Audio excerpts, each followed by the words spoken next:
और गैर मुस्लिम सबसे ज़्यादा जो उंगलियां उठाते हैं वो हमारी जन्नत के ऊपर ही उठाते। उंगली कैसी उंगली? अल्लाह रब्बुल आलमीन ने जन्नत के ताल्लुक़ से क्या क्या नहीं कहा है। इंसान जो चाहेगा उसे मिलेगा, शराबन तहूरा मिलेगा, हर चीज़ उसे मिलेगी, यहाँ तक के हूरें भी उसे वहाँ पर दी जाएगी। तो उंगली क्या उठती? सबसे पहले ये देखो, ये सारा ठरकीपना जन्नत में हो रहा है, नौज़ुबिल्लाहि मिन ज़ालिक। कौन उठाते? गैर मुस्लिम। और अफसोस की बात यह, हमें भी पता नहीं होता है कि जन्नत है क्या, हमें भी पता नहीं होता है कि जन्नत का मतलब क्या है, जन्नत में क्या क्या मिलेगा। सबसे पहली बात तो ये है, वहाँ पे तो ठरक पूरी होनी है जन्नत में। समझ रहे हो बात? जो दुनिया में ठरकी था वो जन्नत में जाएगा? सवाल ही पैदा नहीं होता। जन्नत में तो जाएगा ही वो शख्स जो दुनिया में मुत्तकी परहेज़गार था, जो बुरे कामों से दुनिया में रुक गया, वही शख्स कहाँ जाएगा? जन्नत में। तो अब जन्नत में तो सारी चीज़ मिलेगी उसे, जो करना है ऐश करो, मज़े मारो, जो करना है करो। जन्नत इसीलिए तो रखी गई है यार, क्योंकि आप दुनिया में मज़े मार रहे हो, आप दुनिया में जो मर्ज़ी कर रहे हो, हराम खोरी कर रहे हो, सूद खा खा के अपने बड़े बड़े बंगले तैयार कर रहे हो। मैं तो रुकाऊँ, हमारा आप रुके हैं, सूद से तो रुके, बच गए, कि यहाँ दुनिया में रुक गया हूँ तो जन्नत में भी ना मिले तो क्या फ़ायदा। तो अल्लाह रब्बुल आलमीन ने जन्नत का जो नक्शा खींचा है ना, वो बताया ही ऐसी चीज़ है कि जिससे इंसान अट्रैक्ट हो, जिससे इंसान के जहन में ये पैदा हो, दिमाग में पैदा हो कि यार जन्नत वाकई में कोई कुछ चीज़ है, कुछ तो चीज़ है जो मुझे हासिल करना है। तो 72 हूरों का मसला हमारी मुस्लिम ख़वातीन के जहन में भी ये चीज़ डाली जाती है कि जब मर्दों को 72 हूरें मिलेगी या हूरें मिलेगी तो औरतों को क्या मिलेगा? देखो इस्लाम क्या करता है? जुल्म। इस्लाम क्या करता है? नाइंसाफ़ी। मर्दों को तो हूरे ही हूरे, मज़े ही मज़े, और औरतों को कुछ भी नहीं। अब इसका जवाब क्या दोगे आप? डिबेट चढ़ते पता है न्यूज़ चैनलों पे बैठ के, और वो बेवकूफ़ मौलवी बहुत से वहाँ पहुँच जाते, और बाकी तो अल्लाह बेहतर जानता है, लेकिन ज़ाहिरी तौर पर ऐसे ही लगता है वो सारे पैसे लेके बैठे हुए। वो आसान आसान सवाल रहते, मेरा ख्याल है बच्चा भी अरबी अव्वल का तालिब इल्म होता हमारे मदरसे में ना, वो भी जवाब दे देगा, लेकिन वो जवाब ही ऐसे देते, करतूती ऐसे उनके होते कि सामने वाला चमाटी बजाए, और बजाए भी देखने।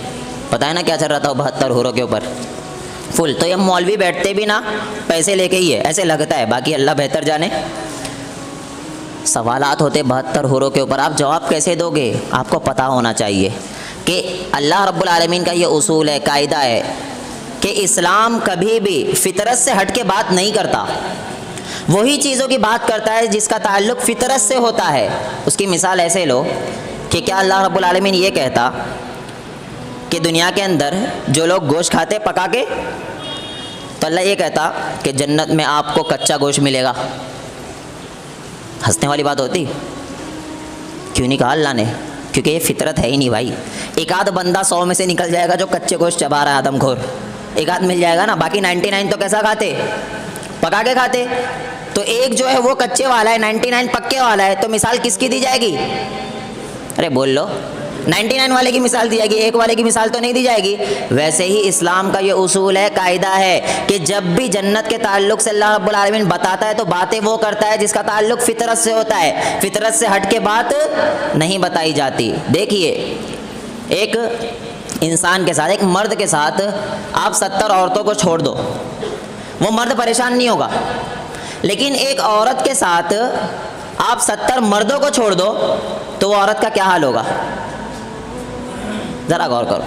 पता चला फितरत की बात कर रहा है इस्लाम कि एक मर्द को अगर 70 औरतों के साथ छोड़ दिया जाए ना, तब भी वो मर्द मरेगा नहीं, वो मर्द को किसी तरह की तकलीफ नहीं होगी, बचे ही रहेगा। लेकिन अगर एक औरत के साथ 70 मर्दों को छोड़ दिया जाए तो वो औरत का क्या हाल होगा? बल्कि माज़अल्लाह नगले कुफर, वो औरत खुद कहेगी अल्लाह अगर ये 70 मर्द ही देना था तो मुझे जहन्नम में डाल देता। समझ रहे हो ना बात? आप नहीं समझ पा रहे हो? ये है फितरत, फितरत की बात कर रहा हूँ कि एक नेक मुत्तकी परहेजगार जो औरत होती है ना, वो कभी भी चाहती मेरा मर्द एक ही हो, मेरा मियाँ कितना हो? एक ही हो। वो कभी नहीं चाहेगी मेरे 4-4 मियाँ हो, एक ही मियाँ। हाँ, ये चाहेगी कि खूबसूरत हो, हैंडसम हो, थोड़ा अच्छा दिखने वाला हो, ये चाहेगी, और इसमें कोई प्रॉब्लम भी नहीं है। लेकिन एक से ज़्यादा मर्द कभी भी एक नेक औरत चाहती नहीं है। तो जो बैठ के डिबेट कर रही थी मैं अक्सर कहता हूँ वो मौलवी साहब ये जवाब दे सकते थे, मैं अल्लाह से दुआ करता हूँ कि आपको वहाँ पर 72 शौहर ही दे अल्लाह, कम से कम ये दो कह देते, लेकिन जवाब नहीं देते यहाँ के लोग। उन्हें पता है कि अपने को मिलने वाला है माल, जवाब नहीं दिया जाता। कभी भी अल्लाह रब्बुल आलमीन उसूल की बात करता है, कायदे की, जो इंसान की फितरत है। कभी भी आप ये चीज़ को देखे हो कि एक औरत ने आदमी का रेप कर दी, इल्ला माशाअल्लाह, देखे आ गई हंसी 99 में से 100 में से 99 तो देखे होंगे ये मखनचू आदमी करते, वो 1% कोई औरत निकल गई होगी, लेकिन 99% कौन होते? आदमी। फितरत, यही समझा रहा हूँ। औरत जो है उसके अंदर हया होती है, वो चाहती है मैं अपने आप को छुपा के रखूँ, वो चाहती है मेरा मियाँ कितना हो? एक हो। तो जिस तरीके से एक आदमी जो हमेशा चाहता है, जिसके जहन में हमेशा लेडीज़ घूमती रहती है, तो अल्लाह रब्बुल आलमीन ने उसूल भी यही बताया है कि ये दुनिया में इनसे रुक जाओ, जन्नत में तो आप सोचोगे भी नहीं ऐसी ऐसी हूरें दूंगा। समझ रहे हो बात? नहीं समझ रहे आप? दुनिया में आप औरतों से रुक गए, औरतों ने दावत दी, आप उसके करीब नहीं गए, अल्लाह कहता है रुका है ना तू, टेंशन मत ले, वहाँ पे दूंगा तुझे। क्योंकि फितरी तौर पर एक आदमी के अंदर जो जिस्मानी ख्वाहिशात होती है वो औरतों के मुकाबले में ज़्यादा होती है। इसीलिए अल्लाह रब्बुल आलमीन ने जो उसूल बताया, जो कायदा बताया, जिस पर उभारा है आदमियों को, वो यही कह कहकर उभारा है कि आपको कितनी औरतें मिलेगी? 72 हूरें मिलेगी, और साथ में आपकी बीवी भी मिल जाएगी। अगर अल्लाह मिसाल के तौर पर ये कहता कि आपको सिर्फ आपकी बीवी मिलेगी, तो बहुत से लोग परेशान हो जाते हैं, यहीं इतना मुश्किल से झेल रहा हूँ यार, वहाँ पे भी झेलना पड़ेगा। होता है ना, बहुत सी तो नेक है, मुत्तकी परेशान। मेरा जो बयान सुन रही है उन औरतों के अलावा की बात कर रहा हूँ मैं, तो आदमी परेशान हो जाएगा, बहुत से ऐसे भी है। तो फिर अल्लाह रब्बुल आलमीन ने यही बताया कि आपको वहाँ पर अलग से औरतें। एक और चीज़ बता दूँ आपको कि वहाँ की जो हूरें है ना, और जो दुनिया में एफर्ट करके जन्नत में गई है औरतें, वो उनसे ज़्यादा खूबसूरत ही होगी औरतें। जो औरतें दुनिया में मेहनत करके अल्लाह रब्बुल आलमीन को राज़ी करके जन्नत में गई है, वो हूरों से अच्छी होगी, इसमें कोई दो राय नहीं है। क्योंकि उसने अल्लाह रब्बुल आलमीन को राज़ी किया है और उसके बाद जन्नत में गई है। और औरत को जब अल्लाह रब्बुल आलमीन ये कहता है ना आपका मियाँ मिलेगा, तो ऐसा मियाँ नहीं मिलेगा जो दुनिया में। अल्लाह रब्बुल आलमीन उस लेवल का मियाँ भी बना देगा वहाँ पर, उतना ही खूबसूरत भी मियाँ अल्लाह रब्बुल आलमीन वहाँ पर बना देगा। तो ये कहना कि एक आदमी को 72 हूरें मिलेगी, तो एक औरत को क्या मिलेगा, ये सवाल ही बनता नहीं है। एक चीज़ और याद रखना, वलकुम फ़ीहा मा तद्दऊन, कुरान की आयत है। अल्लाह क्या कहता है? जो चाहोगे मिलेगा। अगर औरत चाहेगी ना मेरे मियाँ में ऐसी डेंटिंग पेंटिंग हो जाए, जैसे आज के टाइम पर, जबकि ऐसा चाहेगी नहीं, मिसाल दे रहा हूँ, कोई बहुत ज़्यादा खूबसूरत है, बहुत फेमस हो गया, और आप लोगों में ये बना हुआ है कि मैं ऐसा होना चाहिए था, वैसा होना चाहिए था, ये वो। मिसाल के तौर पर औरतों की ख्वाहिश है मेरा मियाँ शाहरुख खान जैसा हो, बहुत सी औरतें आती और उस चक्कर में शाहरुख खान की सारी पिक्चरें देखती छुप छुप के, सारी पिक्चरें। अगर उसकी ये ख्वाहिश है ना, जबकि जन्नत में ख्वाहिश नहीं रह गया, मैं मिसाल दे रहा हूँ, वलकुम फ़ीहा मा तद्दऊन का क्या मतलब है? अगर ये ख्वाहिश रहेगी ना, तो वहाँ पर ऑर्डर पे बन भी जाएगा। समझे ना बात? यही तो जन्नत है। जन्नत में आप जो चाहोगे, जन्नत में आप जो ख्वाहिश करोगे, जो इजहार करोगे, सारी चीज़ें आपको मिलेगी और फितरत पे मिलेगी। उसकी मिसाल आगे देखो, अल्लाह रब्बुल आलमीन क्या कहता है, फ़अम्मा मन ऊतिय किताबहु बियमीनिही फ़यक़ूल हाउम इक़रऊ किताबिया इन्नी ज़ननतु अन्नी मुलाक़िन हिसाबिया फ़हुव फ़ी ईशतिर राज़िया फ़ी जन्नतिन आलिया क़ुतूफ़ुहा दानिया। अल्लाहु अकबर। आप लेटे हुए जन्नत में, आपके पास ऐसे गुच्छे लटक रहे होंगे, अल्लाह रब्बुल आलमीन ने ये कहा है। अच्छा, ये भी कह सकता था कि आपको काट के प्लेट में सामने पेश कर दिए जाएंगे, कह सकता था ना। ज़्यादा अदब की चीज़ तो दुनिया में ये है कि काट वाट के साहब लीजिए, साहब एक पीस लीजिए, बोलते ना पब्लिक, ये ज़्यादा अदब की चीज़ है। लेकिन अल्लाह रब्बुल आलमीन ने क्या कहा पता है? बोलता है आपके पास गुच्छे लटक रहे होंगे, मेवे आपके पास मौजूद होंगे। ये फितरत है, इंसान की फितरत, नेचर ये है कि उसे वही चीज़ ज़्यादा पसंद आती जो खालिस हो, वही चीज़ पसंद आती है ज़्यादा जो आँखों के देखते हुए वो अपने हाथ से उसे दरख्त से निकाले। तो अल्लाह रब्बुल आलमीन ने मिसाल भी वैसे ही दी। तो जन्नत में ऐसी ऐसी चीज़ें अल्लाह रब्बुल आलमीन ने रखी कि आप सोच भी नहीं सकते। और अल्लाह रब्बुल आलमीन ने कहा कि ना किसी आँखों ने कभी देखा होगा, ना आपका गुमान वहाँ तक जाएगा, वो चीज़ें आपको जन्नत में मिलने वाली है। तो औरतों को भी सारी वही चीज़ मिलेगी। कहीं भी अल्लाह रब्बुल आलमीन ने औरतों को नीचे नहीं दिखाया है। अच्छा, उसकी मिसाल एक और ले लो। रसूलुल्लाह सल्लल्लाहु अलैहि वसल्लम ने कहा कि जिसके घर 2 लड़की पैदा हो, और उनकी वो सही तरीके से परवरिश करे, घरों तक पहुंचाए, तो वो जन्नत में मेरे साथ ऐसे होगा। कहा है? बोल लो। आदमियों के बारे में है?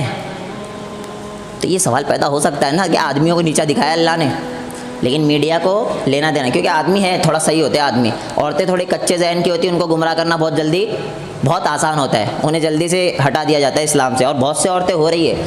अभी मेरे पास जामिया मिलिया ओखला में है ना, कहाँ पे है मिलिया? हाँ, तो जामिया मिलिया का एक केस मैंने देखा वीडियो में कि वहाँ की लेडीज़, वहाँ की बच्चियाँ बुर्का पहनी हुई है और साथ ही साथ कलर से खेल रही होली। क्या खेल रही है? होली। ये तो खेलते क्यों है पता है? ताकि चार लोग हमें क्या कहे, कितना लिबरल है, कितना अच्छा इस्लाम है, कहता है इनके साथ भी मिल जाओ, इनके साथ भी मिल जाओ, खेलते इसीलिए। लेकिन जब कमेंट सेक्शन आप देखोगे ना, तो उसमें क्या था पता है? अल्लाह अकबर। ये दुनिया को राज़ी करते करते अल्लाह को भूल चुके। मैं बता रहा हूँ, कमेंट सेक्शन में ये था कि हम चाहते हैं कि हमें भी कोई ऐसी बुरखे वाली मिल जाए, हमें भी कोई बुरखे वाली मिले जो हमारे ऐसा ख्याल रखे। ये सारे गैर मुस्लिम थे, और मैं तो अच्छे अल्फाज कह रहा हूँ, बहुत गलत गलत अल्फाज थे। मेरा एक सवाल, आपने चंद लोगों तो राज़ी कर लिया, बाकी पब्लिक से तो गाली सुने ना। अगर आपके जहन में ये होता मुझसे राज़ी कौन हो? अल्लाह, तो पब्लिक लाख गाली दे लेती, कुछ फ़र्क पड़ने वाला था? नहीं। तो ख़वातीन को पता ही नहीं होता हमारा दीन क्या है। उन्हें बता दिया जाता 72 हूरें इनको मिलने वाली, तुम्हें कुछ भी नहीं मिलने वाला। उन्हें ये नहीं बताया जाता ओ वलकुम फ़ीहा मा तदउन, तुम जो चाहोगी मिलेगा। सिर्फ दुनिया के अंदर जो उभारा गया मर्दों को इस वजह से, क्योंकि मर्दों में जिस्मानी ख्वाहिशात ज़्यादा होती है औरतों के मुकाबले में, इसलिए अल्लाह रब्बुल आलमीन ने बार बार ये मिसाल दी है कि आपको हूरें मिलेगी। वो कैसी होगी? ये सारी मिसालें। लेकिन औरतों के ताल्लुक से मिसालें क्यों नहीं दी? क्योंकि वो फितरत होती है, वो चाहती है मेरा एक ही मियाँ हो। और जो औरत की ये ख्वाहिश है दुनिया के अंदर कि मेरे 3-3 4-4 मियाँ हो, तो उसको सोचना ये चाहिए कि मैं जन्नत जाऊँगी भी या नहीं जाऊँगी, ये सोचना चाहिए। तो ऐसे जवाब दिए जाते हैं। लेकिन हमारे यहाँ हाल ये नहीं होता है, टीवी पर बैठे हुए होते और ख़ुद भी इस्लाम को बदनाम करते। सामने वाला जो सवाल कर रहा है और ख़ुद से ऐसे ऐसे सवाल। अच्छा, वो क्या बोलता पता है? एक जनवा बोलता है, हूर का असल मतलब क्या होता है पता है? खूबसूरत चीज़। क्या होता है? खूबसूरत चीज़। अब वो मर्द भी होता है और औरत भी होती है। क्या? मर्द भी होता है और औरत भी होती है। तो पता चला जहाँ भी अल्लाह ने कुरान में हूर का जिक्र किया है ना, तो वो औरतों को भी दी जाएगी और मर्दों को भी दी जाएगी। यानी 72 हूरें औरतों को भी मिलेगी और 72 हूरें मर्दों को भी मिलेगी। देखो, ये खुद से एक नया सवाल पैदा कर दिया उसके अंदर, बेवकूफ़ कहीं का। कुरान के अंदर साफ साफ जो सिफ़ात बताई गई है वो मुअन्नस की है। हूरों के ताल्लुक से सवाल ही पैदा नहीं होता कि वो कोई मुज़क्कर हो जाए हूर। लेकिन हमने ना अपना डिफेंस करने के लिए ऐसी चीज़ ले आई, मुझे ऐसा लगता है ये पूरा स्क्रिप्टेड होता है। वो ऐसी नई चीज़ लेके आ गया बंदा कि उसमें एक और सवाल पैदा हो जाएगा। समझ रहे हो बात? जबकि उसे ये कहना चाहिए था इस्लाम फितरत की बात करता है, आपको हमेशा जन्नत के बारे में क्यों बताता है? इसीलिए बताता है कि आप दुनियावी ज़िंदगी को छोड़कर ये सोचो मुझे जन्नत मिल जाए। दुनिया तो चाहिए ही चाहिए, लेकिन दुनिया हरफ आखिर ना हो। मुझे दुनिया में अगर इज़्ज़त मिल रही है तो दुआ रसूलुल्लाह सल्लल्लाहु अलैहि वसल्लम ने बताई है, रब्बना आतिना फिद दुनिया हसना व फिल आखिरति हसना व क़िना अज़ाबन नार। दुनिया भी दे अल्लाह और आखिरत भी चाहिए मुझे, और दुनिया मिले ना मिले उससे फ़र्क नहीं पड़ता, आखिरत मुझे चाहिए। और मैं एक और चीज़ कहता हूँ कि उलमा से भी खुसूसी तौर पर कि कभी भी ये मत चाहो कि मुझे दुनिया में इज़्ज़त मिल जाए, क्योंकि अगर 10 लोग इज़्ज़त कर रहे ना तो 5 ऐसे भी होंगे जो आपकी बुराइयाँ करेंगे। ऐसा सवाल ही पैदा नहीं होता कि इज़्ज़त सारों को मिल जाए। मुझे वो आयत बहुत प्यारी लगती है, कुरान के अंदर का है, मा काना युरीदुल इज़्ज़ा फलिल्लाहिल इज़्ज़तु जमीआ। जो शख्स भी इज़्ज़त का तलबगार है ना, जो चाहता है मुझे मेरी इज़्ज़त करे लोग, वो जान ले कि सारी इज़्ज़तें किसके लिए है? अल्लाह। भाई पब्लिक क्या इज़्ज़त करेगी तुम्हारी? अगर एक आपके बारे में अच्छी बातें कर रहा है तो 4 ऐसे होंगे जो बुरी बातें करेंगे। तो पब्लिक की सोचो ही मत, ये सोचो मुझसे कौन राज़ी हो? अल्लाह। इज़्ज़त का मालिक, सारी इज़्ज़त है अल्लाह रब्बुल आलमीन के लिए। इज़्ज़त भी आपको उसी वक्त मिलेगी जब अल्लाह चाहेगा। ये कमबख्तियों ने हरकतें ऐसे की, देखो होली खेल ली और सोच रहे थे हमारा नाम रोशन हो जाएगा, लेकिन सबसे ज़्यादा बदनाम वही हुई, सबसे ज़्यादा गालियाँ भी उन्हें दी जा रही है। तो औरतों से भी खुसूसी अपील है, दीन को समझने की कोशिश करो। सोशल मीडिया के ज़रिए दीन ना सीखो, रील्स के ज़रिए दीन ना सीखो। रील्स में क्या होता पता है? वो एक AI चल रहा है, एक AI चल रहा है, एक ऐप है, उसमें जो डालो ना वो वैसा बोलने लग जाता है। वो किसी की भी कॉपी कर लेता है, मेरी भी कर लेगा, किसी की भी कॉपी कर लेता है वो ऐप। और वो ऐप मैं देख रहा हूँ कि ऐसी ऐसी हदीसें ला रहा है जिसका ताल्लुक ही नहीं है, ऐसी ऐसी हदीसें बयान कर रहा है। क़यामत की एक निशानी है। क्या निशानी है? कि इंडिया के अंदर सूरज ग्रहण आएगा। कल परसों आया था, 2 दिन पहले। हो गई क़यामत की निशानी। मतलब अब इसका मतलब बहुत करीब है क़यामत। और लोग सुन लेते हैं, अबे हाँ, ये AI वेआई के चक्कर में ना पड़ो। समझ रहे हो बात आप? बिल्कुल ना पड़ो। वो एक बंदा होता जो दुनिया में असली है या नहीं है ये भी पता नहीं होता, और यही तग़य्युर लि ख़ल्क़िल्लाह है। और इन्हीं लोगों के ताल्लुक़ से अल्लाह रब्बुल आलमीन ने कहा है कि कल क़यामत के दिन अल्लाह कहेगा इनके अंदर रूह फूँक के बताओ। मतलब वो बंदा है ही नहीं, कोई दुनिया में उस शक्ल का कोई नहीं है, आपने बना दिया बस। तो आपने क्या किया? अल्लाह की कॉपी की है। और अल्लाह की कॉपी जब करोगे तो सोचो कितना सख्त अजाब होगा। इन्ना अशद, सबसे सख्त अजाब उन लोगों को होगा जो इन तरीके की घटिया हरकत किया करते थे। तो आप AI के चक्करों में बिल्कुल भी ना पड़े। वो जो हदीसें आती है ना, वो सुन सुन के उसको शेयर करने की कोशिश ना करें, क्योंकि ऐसी ऐसी चीज़ आ रही है जिसका ताल्लुक़ है ही नहीं इस्लाम से। ये सारी चीज़ें आ रही। तो ख़वातीन से कहूँगा कि आप AI के चक्कर में ना पड़े, रील्स देख देख कर दीन ना सीखे। और आपसे आखिरी बात कहकर मैं बात ख़त्म करूँ, टाइम ज़्यादा हो जाता है, वो यही कि अब रमज़ान का महीना तो ख़त्म हो गया है। अब आप सोचो कि जिस तरीके से रमज़ान में मैं गुनाहों से बचता था, इंशाअल्लाह मैं 11 महीने भी बचूँगा, इंशाअल्लाह। दूसरी अहम चीज़, मेरे दिमाग में एक ही चीज़ होगी कि मुझे जन्नत चाहिए, इंशाअल्लाह। दुनिया के चक्कर में नहीं पड़ूंगा। दुनिया मिल गई, कोशिश पूरी करूँगा, एफ़र्ट पूरा मेरा रहेगा। दुनिया मिल गई तो अल्हम्दुलिल्लाह, नहीं मिली तब भी अल्हम्दुलिल्लाह। अल्लाह रब्बुल आलमीन मुझे इंशाअल्लाह जन्नत देगा। एम मेरा, विज़न मेरा सिर्फ जन्नत रहेगा। और जन्नत के बारे में जब पढ़ना हो तो सूरह वाक़िया उठा के पढ़ने लगना, सूरह रहमान उठा के पढ़ने लगना, तो आपको पता चल जाएगा क्या चीज़ है जन्नत। आप सोच भी नहीं सकते ऐसी चीज़ है जन्नत। तो जन्नत अपना विज़न बनाओ। और दूसरी अहम चीज़, अभी रमज़ान का महीना ख़त्म हुआ है, अब इसके बाद जो महीना चालू हो गया जिसमें अब हम खड़े हैं, वो कौन सा है? शव्वाल का महीना है। तो शव्वाल के महीने के ताल्लुक़ से रसूलुल्लाह सल्लल्लाहु अलैहि वसल्लम कहते हैं कि जिस शख्स ने रमज़ानुल मुबारक के रोज़े रखे, सुम्मा अतबअहु सित्ता मिन शव्वाल, और उसके बाद शव्वाल के 6 रोज़े रखता है, तो काना का सियामिद दहर, तो उसको पूरे साल रोज़े रखने का सवाब मिलता है। तो आपने रमज़ान के रोज़े तो रख लिए, अब कोशिश करो कि शव्वाल के 6 रोज़े मैं रखूँगा। ज़रूरी नहीं है कि एक के बाद एक करके 6 दिन में 6 रोज़े रखो, ना ना ना, पूरे 30 दिनों में 29 दिनों में आप कोशिश करो 29 दिनों में मैं 6 रोज़े रख लूँ। आज एक रख रहा हूँ, नेक्स्ट डे मेरी जब छुट्टी आएगी जब रख लूँगा, जब छुट्टी आएगी जब रख लूँगा, और बीच में एक आध दिन निकाल लूँगा। ऐसे करके आप पूरे महीने में 6 रोज़े रखने की कोशिश करो। और इसके ताल्लुक़ से जो बहुत सारी कहानियाँ फैलाई गई है, औरतों के लिए होता है, ऐसा होता है, वैसा होता है, ये सारी क्या है? कहानियाँ है। एक्चुअल जो है वो सिर्फ़ और सिर्फ ये नफली रोज़े। रसूलुल्लाह सल्लल्लाहु अलैहि वसल्लम ने कहा है रोज़ा रखते हो तो पूरे साल रोज़ा रखने का सवाब मिलेगा, फजीलत बहुत ज़्यादा है। तो आप कोशिश करो शव्वाल के रोज़े आप रखो। एक और चीज़, इस्लाम के अंदर 2 ईद है, ईद उल फितर और दूसरी ईद उल अज़हा। शव्वाल की अलग से ईद नहीं आई है कोई। अपने में 6 होता ना, 7वें दिन क्या करता है? ईद चलती शव्वाल की। भाई ये भी बिदअत कर रहे हो यार, बच जाओ इससे। ईद 2 ही है, ईद उल फितर और ईद उल अज़हा, और तीसरी एक और है ईद मिलादुन नबी, लेकिन 2 ही है भाई, ईद उल फितर और ईद उल अज़हा। तीसरी फैलाए हुए लोगों ने, और आप चौथी ले आ रहे ईद उल शव्वाल। तो मतलब भाई ईद 2 ही है, तो कोशिश करो बिदअत से बचो, वरना ये कभी ख़त्म नहीं होने वाली। नहीं आते रहेगी। फिर ईद जुमा भी आ जाएगी एक दिन, जबकि जुमा ईद का दिन ही है, पता है, लेकिन एक नया नाम आ जाएगा इसमें। तो इन चीज़ों से बचो। अल्लाह रब्बुल आलमीन हम तमाम ही लोगों को अमल की तौफीक अता फरमाए। ऐ अल्लाह हम में से जो बीमार हैं उन्हें शिफा कामिला व आजिला नसीब फरमा।